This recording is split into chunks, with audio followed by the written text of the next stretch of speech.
অনেক দিন পর আবার একসঙ্গে খিচুড়ি খাওয়া। দেখো কেমন করে এত তাড়াতাড়ি খাবার খাচ্ছে, হাসি পাই। ইরা হাসি মই নিজে খাবে না মানে হাসি পেটে বইয়ে কই দিছে।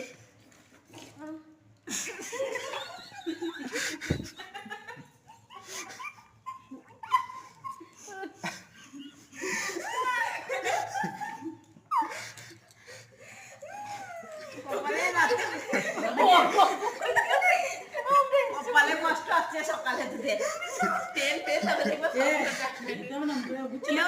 কেউ ট্রেন পাবে না তাই